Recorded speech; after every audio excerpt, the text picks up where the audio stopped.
Hi friends, வணக்கம். இப்போ நம்ம பார்க்க போறது வெல்கம் டு சாம் தெல்ரி சீரிஸோட 15வது எபிசோட். ஃபர்ஸ்ட் 14 எபிசோட்ஸோட லிங்க் எல்லாம் இந்த வீடியோ டிஸ்கிரிப்ஷன்ல இருக்கு. அது மட்டும் இல்லாம நம்ம channel playlist welcome to Sam தெல்ரி தமிழ் எக்ஸ்பிளனேஷன்ல இருக்கு. நீங்க அங்க போய் எல்லா எபிசோட்ஸையும் பார்க்கலாம். இப்போ நம்ம எபிசோட்குள்ள போகலாம். ஸ்டார்டிங் சீன்ல வில்லியும் அந்த ஏமாத்துக்கார பாய் ஃப்ரெண்டு காட்டுறாங்க. அந்த வில்லிக்கு போட்டோவே எடுக்க தெரியாதான போட்டோ எடுக்கிற மாதிரி சீன் காமிச்சிட்டு இருக்கா. அப்ப இந்த ஏமாத்துக்கார பாய் ஃப்ரெண்டுக்கு கால் வந்துகிட்டே இருக்கு. இந்த மாதிரி இந்த ப்ராஜெக்ட் ஸ்டார்ட் ஆச்சா என்ன, ஐடியால அதை யோசிச்சிங்களா என்னன்னு கால் பண்ணிட்டே இருக்காங்க. இவன் சொல்றான், எங்களுக்கு அசிஸ்டன்ஸ் கூட இல்ல, நாங்க எப்படி வேலை பார்ப்போம், எங்களுக்கு அசிஸ்டன்டாவது கொடுங்கன்னு கேட்கறான். அதுக்கு அவங்க சொல்றாங்க, யார் இந்த பொண்ணு கிட்ட வேலை பார்ப்பா, அதுக்கு எதுவுமே தெரியல, எல்லாருமே ஓவரா அதிகாரம் பண்ணி தெரியுது, இதெல்லாம் சரிப்பட்டு வர மாதிரி தெரியல, நீ வேற ஏதாவது போட்டோகிராஃபரை பாரு, இந்த பொண்ணோட இந்த ப்ராஜெக்ட் கண்டிப்பா நிறைவேறாது அப்படின்னு சொல்லிட்டு அவங்க சொல்லுவாங்க. இவனும் பாப்பா இது கேமரா கூட ஒழுங்கா பிடிக்க தெரியாது, இதெல்லாம் பார்த்தா அவன் கடுப்பாயிடுவான். உனக்கு ஐடியா ஏதாவது வந்துச்சா இல்லையா அந்த ப்ராஜெக்ட்டுக்கு, இன்னும் ஒரு வாரம் தான் இருக்கு, இதை கம்ப்ளீட் பண்ணி ஆகணும், நீ ஏதாவது ஹீரோயின் கிட்ட இருந்து கத்துக்கிட்டியா, உனக்கு என்ன எதுவுமே தெரிய மாட்டேன்னு சொல்லிட்டு இவன் கத்தி விட்டுருவான். இதை கேட்டு அந்த பொண்ணு கடுப்பாயிடும். என்ன எப்ப பார்த்தாலும் சும்மா சும்மா அவ பேரை இழுத்துக்கிட்டு இருக்க, உனக்கு அப்படி இஷ்டம்னா நீ அவ கூட இருந்திருக்க வேண்டியதானே, எதுக்கு அவளை ஏமாத்திட்டு ஏன் கூட வந்த நீ அப்படின்னு இது கேட்கும். உனக்கு புரியலையே அந்த ப்ராஜெக்ட் எவ்வளவு சீரியஸ் தெரியுமா அப்படின்னு இவன் மறுபடியும் சொல்றான். இதை கேட்டு கடுப்பாயிட்டு, இந்த நீயே வச்சுக்கோ ப்ராஜெக்ட், நீயும் என்ன ஆளை விட்டு நான் இதுல இனிமே ஒர்க் பண்ற மாதிரி இல்லைன்னு சொல்லிட்டு இது கிளம்பிடும். இந்த வில்லி ரூமுக்கு வந்து பார்க்கும். வந்து பார்த்தா தான் இதுக்கு டிவியில ஓடிட்டு இருக்கும். இந்த மாதிரி ஹீரோயின் அந்த ஊர் வானிலை மையத்துக்கு போட்டோ எக்ஸிபிஷன் பண்ண போறாங்க அப்படின்னு. இதை பார்த்தோன்னே இதுக்கு செம கடுப்பாயிடும். இது யாருக்கும் கால் பண்ணி எப்படி இருக்கீங்க, நல்லா இருக்கீங்களா, ஒரு பெரிய விஷயம் மாட்டிருக்கு அப்படின்னு இது சொல்லும். இங்க இப்ப ஹீரோ ஹீரோயினை காட்டுறாங்க. அவங்க 2 பேரும் ஒண்ணு சேர்ந்துட்டாங்க. அவங்க அம்மா அப்பா எல்லாருமே ஓகே சொல்லிட்டாங்க. இனிமே என்ன, அவங்க 2 பேரும் அவ்வளவு ஹாப்பியா இருக்காங்க. இதெல்லாம் அந்த வாட்ச்மேன் ஃப்ரெண்ட் பார்த்துட்டு, இது எங்கேயோ பார்த்த காட்சி மாதிரி இருக்கே, ஓ ஒரு 8-10 வருஷத்துக்கு முன்னாடி இந்த காட்சி நான் பார்த்திருக்கேன்ப்பா அப்படிங்கிற மாதிரி இவன் பார்த்துட்டு இருப்பான். அப்ப கரெக்டா இந்த கண்ணாடி ஃப்ரெண்டும் வந்துருவான். இந்த வாட்ச்மேன் ஃப்ரெண்டு கத்துவான், நான் சொன்னேன்லடா இது 2 ஒண்ணு சேருன்னு பாருங்கடா, 2 பேரும் மறுபடியும் ஒண்ணு சேர்த்துட்டாங்க அப்படின்னு இவன் சொல்லுவான். இப்படிதான் எல்லாம் நல்லா பண்ணிட்டு இருப்பீங்க, அப்புறம் நீங்க பிரேக்கப் பண்ணிட்டு போயிடுவீங்க, ஆனா கடைசியில எங்க கிட்டயும் பேச மாட்டீங்க நீங்க 2 பேரும் அப்படின்னு இவன் சொல்லுவான். அதை கேட்டு ஹீரோயின் இந்த வாட்டி நாங்க பிரேக்கப் பண்ணாலும் கண்டிப்பா நான் உங்க கூட பேச வேண்டாம் அப்படிம்பாங்க. ஹீரோ, ஓ அப்ப நீ பிரேக்கப் எல்லாம் பண்ணுவியா, உதப்ப அப்படின்னு மறுபடியும் உங்க 2 பேரும் கொஞ்சம் கருப்பாங்க. இதெல்லாம் பார்த்து அவங்க கடுப்பானாலும் உள்ளுக்குள்ள சந்தோஷமா இருப்பாங்க. இந்த வாட்ச்மேன் ஃப்ரெண்டு கேட்பான், எங்க எனக்கு கையெழுத்து போட்டு கொடுங்க, நீங்க 2 பேரும் பிரேக்கப் பண்ண மாட்டீங்கன்னு கையெழுத்து போட்டு கொடுங்கன்னு கேட்பான். இவங்க 2 பேரும் சிரிப்பாங்க. அப்புறம் அவன் சொல்லுவான், ஏன்டா ஆவுனா ஏன்டா என் வீட்டுக்கே வரீங்க, உங்களுக்கு எல்லாம் வேற இடமே கிடைக்கலையா, போங்கடா அப்படின்னு சொல்லிடுவான் இவன். இப்ப ஹீரோயின் கிளம்புவாங்க. அப்ப அந்த வாட்ச்மேன் ஃப்ரெண்ட் புடிச்சிக்கிட்டு, ஆமா உன் வீட்டுக்கு புதுசா 2 பொண்ணுங்க வந்திருக்காங்களே, அவங்க எல்லாம் யாருன்னு கேட்பான். இவங்க சொல்லுவாங்க, அவங்க யாரும் கிடையாது, அசிஸ்டன்ஸ் தான், என் கூட வேலை பார்த்தாங்க சிட்டில அப்படிங்கிறாங்க. அதை கேட்டுட்டு இவன், நான் எதர்ச்சியா அவங்க 2 பேரையும் மீட் பண்ணேன் அப்படின்னு இவங்க காட்டுறாங்க அந்த சீனை. ஆக்சுவலா இந்த 2 அசிஸ்டன்ஸ் ஊருக்கு வந்துருவாங்க. ஆனா ஹீரோயின் வீடு எங்க இருக்குன்னு தெரியாது. அப்ப கரெக்டா இந்த வாட்ச்மேன் ஃப்ரெண்டை தான் பாப்பாங்க. அவன் கிட்ட கேட்டே இருப்பாங்க, ஹீரோயின் வீடு எங்க இருக்கு உங்களுக்கு தெரியுமான்னு. அவன் பேசாம வாய் அடைச்சு போய் நிப்பான். ஏன்னா அந்த அசிஸ்டன்ட்ல ஒரு பொண்ணை பார்த்தோன்னே இவருக்கு காதல் வந்துரும். உங்களுக்கு கொஸ்டின் கேட்டுட்டே இருப்பாங்க. இவரால் பேசவே முடியாது. இவருக்கு என்னன்னா, ஏதாவது ஒரு பொண்ணை பார்த்துட்டாருன்னா அவருக்கு பிடிச்சிருந்துச்சுன்னா அந்த பொண்ணுகிட்ட இவரால் பேசவே முடியாது. அந்த மாதிரி கொஞ்சம் இந்த சில பேர்லாம் ரொம்ப ஷையா இருப்பாங்களா, அந்த மாதிரி கேரக்டர் இவர். இங்க அந்த பொண்ணுங்களும் அந்த அக்கா கிட்ட கேக்குறாங்க, நாங்க வரைச்ச ஒருத்தனை பார்த்தோம் அந்த சூப்பர் மார்க்கெட் கிட்ட, அவர் பாவம் ஊமன் நினைக்கிறேன், பேச வராது போல நினைக்கிறேன் அப்படின்னு இவங்க சொல்றாங்க. அதுக்கு ஹீரோயின் அக்கா, எது அவனா, வாயை திறந்தா மூட மாட்டான், அவன் பேச மாட்டானா அப்படின்னு இவங்க சொல்லுவாங்க. அப்படியா, ஆனா நான் அன்னைக்கு அவ்வளவு கொஸ்டின் கேட்டேனே, அவர் எதுவுமே பேசலையே அப்படின்னு இவங்க கேக்குறாங்க. இங்க ஹீரோயின் தங்கச்சி, அதாவது அவங்க ஸ்விம்மரா கொஞ்ச நாள் இருந்தாங்கல்ல இந்த குழந்தை பிறக்கிறதுக்கு முன்னாடி, அப்போ அவங்க நிறைய மெடல்ஸ் எல்லாம் வாங்கியிருப்பாங்க. அதெல்லாம் பார்த்துக்கிட்டு அவங்க அந்த பழைய நினைவுகள் நினைச்சிட்டு இருப்பாங்க. இதே சைடு அந்த டால்பின் பையனுக்கால அவனும் இந்த குட்டி பாப்பா நிறைய டிராயிங் பண்ணிருக்கோம்ல, அதெல்லாம் எடுத்து பாக்குறான். அதுல பார்த்தா ஒண்ணுதுல அவளோட கனவு ஸ்விம்மர் ஆகணுங்கிறது தான் இந்த குட்டி பாப்பா எழுதியிருக்கும். இப்ப ஹீரோயின் அக்கா வராங்க. என்ன பழைய நினைவுகள்லாம் மேடம்க்கு ஸ்விம்மர் மெடல்ஸ் எல்லாம் பாத்துட்டு இருக்கீங்கன்னு சொல்லிட்டு அப்புறம் பேச ஆரம்பிக்கிறாங்க. ஏன்டி நீ அவ்வளவு நல்லா ஸ்விம் பண்ணுவ, சூப்பரா நீச்சல் அடிப்ப, ஆனா உன் பொண்ணு தண்ணியை பார்த்தால ஏன்டி பயப்படுறா அப்படிங்கிறாங்க. இதுல இருந்து என்ன தெரியுதுன்னா, அந்த குட்டி பாப்பாக்கு தண்ணினா பயம், ஆனா அவங்க அம்மா கனவு நிறைவேறாம போனால இவ அந்த கனவு நிறைவேற்றணும்னு நினைக்கிறா. இப்ப இங்க ஹீரோ ஹீரோயின் பேசிக்கிட்டே வீட்டுக்கு நடந்து போயிட்டு இருக்காங்க. அப்ப ஹீரோ கேக்குறாரு, என்ன நீ அசால்ட்டா பிரேக்கப் பண்ணுவேன்னு சொல்லிட்டு, பிரேக்கப் பண்ணாலும் அவங்க கூட பேசுறேங்கிற, அப்ப நான் என்ன ஆவேன், நான் இல்லாம வாழ முடியாத நீ சொன்ன அப்படின்னு கேக்குறாரு. அதுக்கு ஹீரோயின், டே லூசு பையில, உண்மையிலே நீ இல்லாம என்னால வாழ முடியாதுடா, நான் சும்மா அவன் கேக்குறான்னு சொன்னேன்டான்னு இவங்க சொல்றாங்க. அப்ப 2 பேரும் பாய் சொல்லிட்டு ஹீரோயின் வீட்டுக்கு வந்துடுறாங்க. மறுநாள் காலையில விடியுது. ஹீரோயின் அம்மா அப்பா ரொம்ப ஹாப்பியா இருக்காங்க. ஏன்னா இவங்களுக்கு இப்பதான் விஷயம் தெரிய வருது. ஹீரோ அப்பா ஆசீர்வாதம் கொடுத்து நீங்க லவ் பண்ணிக்கலாம் சொல்லிருப்பாருல ஹீரோக்கும் ஹீரோயினுக்கும், அது இவங்களுக்கு தெரிய வரும். இவங்க ரொம்ப ஹாப்பியா இருப்பாங்க. ஹீரோயின் அம்மா அப்பா ஹீரோயின் ரூம்குள்ள வராங்க. வந்து பார்த்தா இங்க ஹீரோயினும் ஹீரோவும் கட்டி பிடிச்சிட்டு தூங்கிட்டு இருப்பாங்க. ஹீரோ அப்பா இதை பார்த்து, டேய் என்னடா பண்ற, என்னடா எங்க பண்ணிட்டு இருக்க அப்படின்னு இவர் கேக்குறாரு. இப்பதான் நம்மளுக்கு அந்த சீனை காட்டுறாங்க. ஹீரோ வந்து பாய் சொல்லிட்டு போயிருப்பாரு. ஆனா ஹீரோயின் வந்து எங்கடா போற, வாடா நம்ம வீட்டுக்கு போலாம்னு சொல்லிட்டு இவங்க இழுத்துட்டு வந்திருப்பாங்க வீட்டுக்குள்ள. இவங்க 2 பேருக்கும் இப்பதான் அவ்வளவு ஹாப்பியா இருக்கு. இவங்க கிட்ட இருந்த எல்லா பிரச்சனையும் இப்ப தீர்ந்து இருக்குல்ல, இவங்க லவ் விஷயங்கள்லாம் ரொம்ப ஹாப்பியா அதை பத்தி பேசிக்கிட்டு கட்டி பிடிச்சிட்டு ஜாலியா தூங்கிக்கிட்டு இருக்காங்க. ஒரு கட்டத்துல பேசிட்டே தூங்கிடுறாங்க இவங்க. ஹீரோயின் சொல்றாங்க, அப்பா இங்க பாருங்க, நீங்க நினைக்கிற மாதிரி ஒண்ணும் இல்லைன்னு சொல்றாங்க. கரெக்டா இப்ப ஹீரோ வாய விட்டுறாரு, அப்பா நாங்க வந்து ஒண்ணும் பண்ணல, ஓகேவா, சும்மா நாங்க 2 பேரும் ஒன்னா படுத்தோம் அவ்வளவுதான் அப்படிங்கிற. என்னது ஒன்னா படுத்தீங்களா அப்படி சொல்லிட்டு அப்படியே துரத்துவாரு ஹீரோ வடிக்க. ஹீரோ அப்படியே பெட் மேல குதிச்சு கீழே விழுந்து அம்மா அம்மா காப்பாத்துக்கம்மா காப்பாத்துமான்னு சொல்லிட்டு ஓடிட்டே இருப்பாரு. ஹீரோயின் அப்பா ஹீரோவை துரத்திக்கிட்டே போவாரு. ஆனா ஹீரோயின் அம்மா சிரிச்சுக்கிட்டே போயிடுவாங்க. இங்க இப்ப ஹீரோவோட ஆபீஸ் காட்டுறாங்க. இவரோட ஹெட் இருப்பாரு தெரியுமா, ஹீரோ ஹெட். அவரு இவருக்கு தெரியாமே சுவிட்சர்லாந்துல போய் வேலை பார்க்கலாம் தெரியுமா, அதுக்கு அப்ளை பண்ணிருப்பாரு. திறமையா இருந்தா மட்டும்தான் அவங்க செலக்ட் ஆவாங்க. ஆனா பார்த்தா ஹீரோ செலக்ட் ஆயிட்டாரு. அந்த ஆபீஸே செம்ம ஹாப்பியா இருக்கு.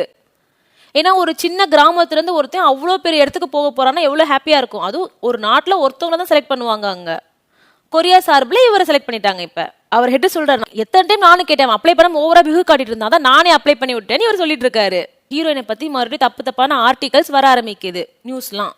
அதாவது என்னன்னா, ஹீரோயின் வந்து ஸ்டைலா ஒரு நேம சிட்டில யூஸ் பண்ணிருப்பாங்க. ஹீரோயின் என்ன பண்ணிருப்பாங்கன்னா, இந்த வானிலை ஆய்வு மையத்துல வந்து இவங்க போட்டோ எக்ஸிபிஷன் பண்றாங்க தெரியுமா, அதுலயே உங்க சொந்த பேரை கொடுத்திருப்பாங்க. ஏன்னா ஹீரோ சொல்லிருப்பாரு, நீ உன்னோட சொந்த இதை கண்டுபிடிங்க முறை அவங்க சொந்த பேரையே கொடுத்திருப்பாங்க. இப்ப நியூஸ்ல என்ன வருதுன்னா, ஹீரோயின் நைஸா அவ பேரையே மாத்தி யூஸ் பண்ணிக்கிட்டா.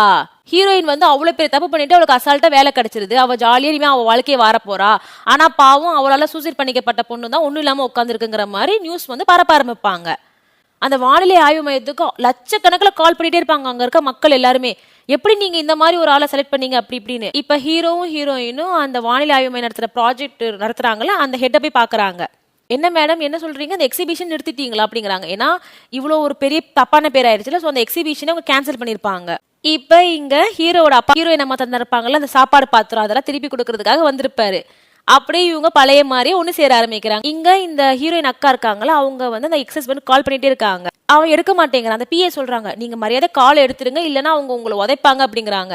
இவர் சொல்றாரு, இல்ல இல்ல நான் ஃபர்ஸ்ட் எல்லா விஷயத்தையும் சரி பண்ணிடுறேன், சரி பண்ணிட்டு நான் அவகிட்ட பேசுறேங்கிறாங்க. கரெக்டா இப்ப ஹீரோயின் அக்கா வந்து, என்னதை நீ சரி பண்ணிடுவ, சரி நீ சரி பண்ணலன்னா போனே எடுக்க மாட்டியா அப்படின்னு இவங்க கேட்பாங்க. நீ இந்த மாதிரி இடத்துல என்ன பண்ற, உன்னால நல்ல பெட்லாம் தூங்க முடியுமா, நல்ல துணியிலனா உன்னால வாழ முடியுமா, ஒரு சட்டை ஒரு நாளைக்கு மேல நீ போடவே மாட்ட, எப்படி நீங்க இருக்கிற அப்படின்னு ஹீரோயின் அக்கா கேட்கறாங்க. நீ எப்பயுமே ஏன் எனக்காக பலிகடாவா ஆயிட்டு இருக்க, அப்போ கூட உன் ஃபேமிலியை நான் மீடியா கிட்ட போட்டு கொடுக்கும் போது கூட நீ தான் எனக்காக திட்டு வாங்கணும், உங்க அப்பா கிட்ட அவ்வளோ அடி வாங்கின, ஏன் எப்பயுமே நீ பலியாடாவே ஆயிட்டு இருக்கன்னு ஹீரோயினக்கா கேட்கறாங்க. அதுக்கு அவன் சொல்லுவான், ஏன்னா நான் உன்னை லவ் பண்றேன், எனக்கு உடனே அவ்வளோ பிடிக்கும் அப்படின்னு இவன் சொல்றான்.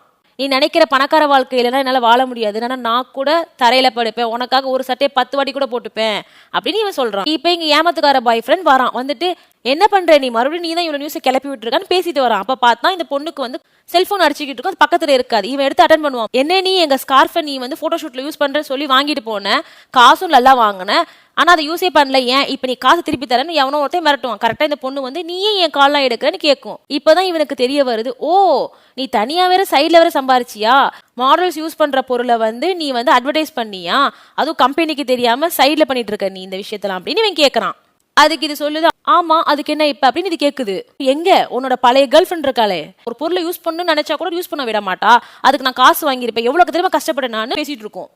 இதெல்லாம் கேட்டு அந்த ஏமாத்துக்கார பாய் ஃப்ரெண்ட் கடுப்பாயிடுறான். தயவு செஞ்சு நம்ம 2 பேரும் பிரேக்கப் பண்ணிக்கலாம், நான் என்ன மனநிலைமையில இருந்தேனே தெரியல, உன்னை போய் ஹீரோயினை விட்டுட்டு லவ் பண்ணி தொலைஞ்சிருக்கேன், எல்லாம் என்ன சொல்லணும் என் தலை எழுத்து அப்படின்னு சொல்லிட்டு இவன் கிளம்பிடுவான். இப்ப அந்த அசிஸ்டன்ட் பொண்ணு இது வரைக்கும் நடந்த எல்லா விஷயங்களை சிட்டில நடந்திருக்கோம்ல, அது எல்லாமே இந்த ஃப்ரெண்ட்ஸுங்களுக்குலாம் சொல்றாங்க. ஹீரோ வந்து அவங்க ஹெட் கிட்ட கத்திட்டு இருப்பாரு, நீங்க எப்படி டக்குன்னு ஒரு எக்ஸிபிஷனே ஸ்டாப் பண்ணலாம், நீங்க இதுக்காக எவ்வளவு பேர் உழைச்சிருக்காங்க தெரியுமா அப்படின்னு இவர் கத்துறாரு. அதுக்கு அந்த ஹெட் சொல்றாரு, அதை விட ஃபர்ஸ்ட் நான் சுவிட்சர்லாந்துக்கு போறதுக்காக உனக்கு அப்ளை பண்ணியிருந்தேன், சக்சஸ் ஆயிடுச்சு, இனி இப்ப சுவிட்சர்லாந்துக்கு வேலை பார்க்க போகலாம் அப்படின்னு இவர் சொல்றாரு. அதை கேட்ட ஹீரோ, இப்ப அதுவா முக்கியம், நான் இங்க எவ்வளவு பெரிய பிரச்சனையில இருக்கேன் அப்படின்னு இவர் சொல்றாரு. அந்த ஹெட், டே இது உன் கனவுடா, எவ்வளவு பேருக்கு தெரியுமா இந்த மாதிரிலாம் ஆப்பர்ச்சுனிட்டி கிடைக்காம இருக்காங்க, ஃபர்ஸ்ட் அதுல போய் சேர பாருடா அப்படின்னு இவங்க சொல்றாங்க.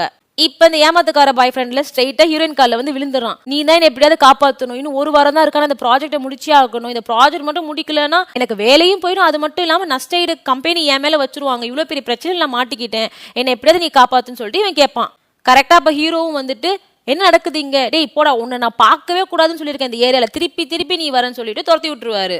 ஹீரோயின் வந்து இப்ப ஹீரோ கிட்ட சொல்லுவாங்க, டேய் இப்ப அந்த ப்ராஜெக்ட் உண்மையிலே மோசமா போக போகுது, அது சம ப்ராஜெக்ட் ஆனா தெரியுமா அப்படின்னு அந்த ப்ராஜெக்ட் பத்தி ரொம்ப ஃபீல் பண்ணிட்டு இருப்பாங்க. இப்ப ஹீரோக்கு ரொம்ப டென்ஷன் ஆகும். எது நம்ம சொந்த ஊர்ல ஒரு எக்ஸிபிஷனை கேன்சல் பண்ணிட்டாங்க, அதை பத்திலாம் உனக்கு ஃபீலிங் இல்ல, உன்னை துரத்தி விட்ட ஒரு ப்ராஜெக்ட் திருப்பி உனக்கு கூப்பிடுறாங்கன்னு உனக்கு அந்த ப்ராஜெக்ட் தான் முக்கியமா போச்சு உனக்கு அப்படி சொல்லி ஒரு கோச்சிக்கிறாரு. அதுக்கு ஹீரோயின் சொல்றாங்க, நான் எப்போ விட்டேன், நான் ஒன்றும் விடலையே, நான் எல்லாமே ஏற்பாடு பண்ணிட்டேன் உனக்கு தெரியுமா அப்படின்னு இவங்க சொல்றாங்க. அப்ப ஹீரோ கேட்பாரு, அந்த எக்ஸிபிஷன் எங்க நடத்துறது, இடம் வேணும்லங்க போற, இடமா உங்க அப்பாவோட இடம் தான், உங்க அப்பாவோட எக்ஸிபிஷன் ஹால் ஒன்று இருக்குல்ல, அங்கதான் நான் நடத்த போறேன் அப்படிங்கிறாங்க. ஓ எங்க அப்பா பெர்மிஷன் கொடுத்தாரா உனக்கு அப்படின்னு இவர் கேட்கறாரு. ஆமா நான் போய் பேசிட்டேன்ல, என் மாமனார் எனக்கு கொடுக்காம யார் கொடுக்க போறாரு அப்படின்னு இவங்க சொல்றாங்க. இப்ப இந்த ஃப்ரெண்ட்ஸ் எல்லாம் கும்பலா உட்காந்து சர்ச் பண்ணிட்டு இருக்காங்கல்ல என்ன விஷயங்கிறத, செகண்ட் ஹீரோ மட்டும்தான் தன் உடல் பொருள் ஆவி எல்லாத்தையும் அர்ப்பணிச்சு விஷயத்தை கண்டுபிடிச்சிடறான். அதாவது இந்த வில்லி பொண்ணு இருக்கு தெரியுமா, அது இன்னொரு ஃபேக் ஐடி வச்சிருக்கு இன்ஸ்டாகிராம்ல. அதுல பார்த்தா அந்த பொருள்ல இது அட்வர்டைஸ் பண்ணிருக்கு. பார்த்தா இது எல்லா பொருளையும் இந்த மாடலுக்கு போட்டு விடணும் அவ்வளவு அடம் பிடிச்சிருக்கும். அப்ப ஸோ இப்போ தெரிய வருதா, எல்லாம் முடிச்சு இப்போ கனெக்ட் ஆகுதா, இப்போதான் இவங்களுக்கே ஒரு தெளிவு வருது. ஓகே அப்போ இதனால தான் இது வந்து எல்லா பொருளையும் தேவையில்லாம வைக்க சொன்னிச்சா, இது சைடில் சம்பாரிச்சுட்டு இருந்திருக்கு, இது எவ்வளோ பெரிய தப்பு தெரியுமா, எவ்வளோ பெரிய குற்றம் தெரியுமா இது இப்படின்னு இவங்களாம் முடிவு பண்ணுறாங்க. இப்போ இங்கே ஹீரோயின் அம்மா கேங்லாம் இருப்பாங்க தெரியுமா, தண்ணிக்குள்ளே போகிறதுக்கு அவங்களாம் நின்றுட்டு இருக்காங்க. அங்கே பார்த்தா மீடியாக்காரங்க படப்படையாக வந்துடுறாங்க. எதுக்கு, ஹீரோயின் வந்து இந்த எக்ஸிபிஷன் நடத்த போகிறாங்கல்ல, அது கேன்சல் பண்ணிட்டாங்க வானிலை ஆய்வு மையம், ஆனால் அது அஃபிஷியலாக சொல்லலை. ஸோ ஹீரோயின் நடத்த போறாங்களா, எப்படியாவது வச்சு செய்யணும், இது செம்ம கண்டென்ட்ரா சொல்லிட்டு எல்லாரும் இங்கே இறங்கியிருப்பாங்க. ஹீரோயின் வீடு எங்கன்னு கேட்பாங்க இவங்க கிட்டலாம். இவங்களாம் என்ன சொல்லுவாங்க, தப்பா வேணும் மாற்றி வழியை சொல்லிடுவாங்க. அதே மாதிரி இந்த மீடியாக்காரங்க இவங்க சொன்ன மாதிரி ஒரு இடத்துக்கு போவாங்களா, அங்கே 2 பேர் வந்து ஐயோ வழி தொலைஞ்சிட்டேப்பா தம்பிங்களா, இப்போ சொல்கிற இது மாதிரி கரெக்டாக கேட்டுக்கோங்கன்னு சொல்லிட்டு இவங்க தப்பான வழி சொல்லுவாங்க. அப்புறம் இவனுங்க போய் நிற்பானுங்க, மறுபடியும் இன்னொரு தப்பான வழி சொல்லுவாங்க. இப்படியே இவங்கள நல்லா அலைய விட்டுட்டு இருப்பாங்க இந்த ஊர் மக்கள்லாம் சேர்ந்துக்கிட்டு. இப்போ இங்கே செகண்ட் ஹீரோ எல்லா விஷயத்தையும் ஹீரோயின் கிட்ட சொல்லிடுறாங்க. அந்த வில்லி பொண்ணு இப்படி வந்து காசு சைடில் வாங்குறதுக்காக தான் இந்த மாதிரி வேலையெல்லாம் பண்ணியிருக்குங்கிறத. இதை கேட்ட ஹீரோயின், ஓ ஒரு ஆளால் இப்படிலாம் கூட பண்ண முடியுமா, இதுக்காக தான் இது இவ்வளோ வேலை பண்ணியிருக்காங்கிறத இப்போதான் இவங்க புரிஞ்சுக்கிறாங்க. இப்போ இந்த அம்மாவோட ஃப்ரெண்ட்ஸ் அந்த ஊர் மக்கள்லாம் இருக்காங்க தெரியுமா, அவங்களாம் ஹீரோயின் வீட்டுக்கு வராங்க, ஜாலியாக பேசிக்கிட்டு இருக்காங்க. அப்போ எல்லாருமே சொல்றாங்க, நீ கவலைப்படாதடா தங்கம், நாங்கள் பார்த்துக்குறோம், என்ன எவனும் உங்ககிட்ட வந்துடவே முடியாது, வச்சு செய்கிறோம் நாங்கள் இருக்கோம் உனக்கு அப்படின்னு இவங்களாம் ரொம்ப தைரியமாக பேசுகிறாங்க. ஹீரோயினுக்கு வந்து அவ்வளோ சந்தோஷமா இருக்கு, ரொம்ப நாள் கழிச்சு அவங்களால இவ்வளோ ஹாப்பியாக இருக்கிறாங்க. அவங்களோட சொந்தக்காரங்க ஹீரோ இவங்கள தாண்டி அந்த ஊரே இவங்களுக்கு சப்போர்ட் ஆயிருக்கு. இப்போ ஹீரோயின் சொல்றாங்க, இந்த மீடியாக்காரங்களை மீறி நம்ம எப்படி போட்டோலாம் வைக்க முடியும், எக்ஸிபிஷன் நடத்த முடியும்னு இவங்க கேட்குறாங்க. அதுக்கு ஹீரோ அதுக்கிட்ட எனக்கு பிளான் இருக்கு தங்கம், நான் பார்த்துக்கிறேன் அப்படின்னு இவர் சொல்றாரு. இப்போ ஹீரோவோட பிளானை சொல்றாரு. ஆக்சுவலா வானிலை ஆய்வு மையத்தில் இன்னும் அஃபிஷியலாக நாங்கள் கேன்சல் பண்ணோங்கிற சொல்லலை, அதை பப்ளிக்கு அனௌன்ஸ் பண்ணாமல் ஸ்டாப் பண்ணது ஹீரோ தான். அவர் ஹெட் கிட்ட ரொம்ப கெஞ்சி கேட்டிருப்பாரு, நீங்க கேன்சல் தான் பண்ண போறீங்க பண்ணிக்கோங்க, ஆனா கடைசி நிமிஷத்துல கேன்சல் பண்றேங்கிறத சொல்லுங்க, அப்போதான் எல்லாரும் இங்க வந்து பாப்பானுங்க, அது கேன்சல் ஆக அதுக்குள்ள நாங்க சக்சஸ்ஃபுல்லா எல்லா போட்டோஸையும் நாங்க வந்து வேற இடத்துல மாத்திடுவோம், நாங்க அங்க வந்து அந்த எக்ஸிபிஷன் வைப்போம்னு சொல்றாங்க. இந்த ஹெட்டும் எவ்வளவோ கஷ்டப்பட்டு அந்த எம்டி கிட்ட பேசி ஒத்துக்க வைப்பாரு. ஹீரோவும் ஹீரோயினும் அந்த போட்டோஸ்ல அந்த வானிலை ஆய்வு மையத்துல தான் இருக்கு, அதெல்லாம் எடுக்கிறதுக்காக போய்கிட்டு இருக்காங்க. அப்ப இவங்க மட்டும் தனியா போகல, செகண்ட் ஹீரோ இவங்க ஃப்ரெண்ட்ஸு அந்த ஊர் மக்கள் எல்லாருமே அந்த ஊரே இவங்க கூட சப்போர்ட் பண்ணிருக்கு. வீடியோ உங்களுக்கு பிடிச்சிருக்கு நம்புறேன், பிடிச்சிருந்துச்சுன்னா லைக் பண்ணி சப்போர்ட் பண்ணுங்க. நம்ம சேனல் அதே மாதிரி சப்ஸ்கிரைப் பண்ணிக்கோங்க, அப்பதான் நம்ம போடுற எல்லா வீடியோஸும் உங்களுக்கு உடனுக்குடன் வந்துகிட்டே இருக்கும்.